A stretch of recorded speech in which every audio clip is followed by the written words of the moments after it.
accord que nous avons signé à Brazzaville le 16 avril dernier devant le Premier ministre, chef du gouvernement congolais et l'ambassadeur de France au Congo. Et nous avons pris à l'époque l'engagement de consolider cette relation, une relation qui est axée sur le business, sur l'économie, sur le développement dans un secteur précis qui est celui de l'économie numérique, qui est donc les technologies, les services, les infrastructures, beaucoup de renforcement de capacités, les formations aussi.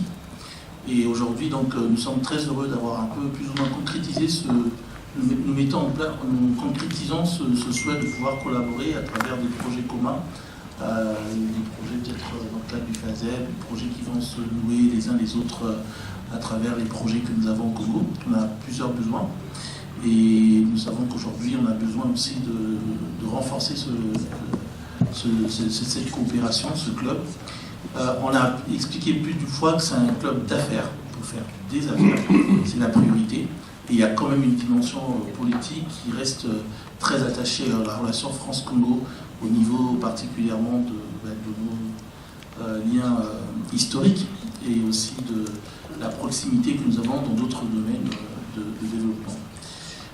Donc voilà, le but aujourd'hui, on est venu avec quelques entreprises, pas des très grandes, parce que pour l'instant le numérique ne connaît pas encore des super grandes entreprises au Congo. On a une ou deux, trois, mais vous savez que ce sont des géants de la téléphonie mobile qui vont peut-être rejoindre un jour le club, mais bon, on verra.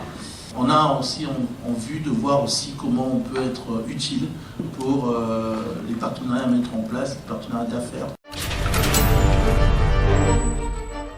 Donc c'est le laboratoire d'innovation de la Banque de France qui est là finalement pour accompagner la transformation digitale de l'institution. Donc une institution qui intervient à la fois sur un volet banque centrale un peu classique, mais aussi en tant que régulateur via ce qu'on appelle chez nous l'ACPR, l'autorité de contrôle prudentiel et de résolution, qui est finalement le gendarme, entre guillemets, des banques et des assurances en France pour le compte de la zone euro. Donc un point important, c'est que le lab n'est pas un incubateur.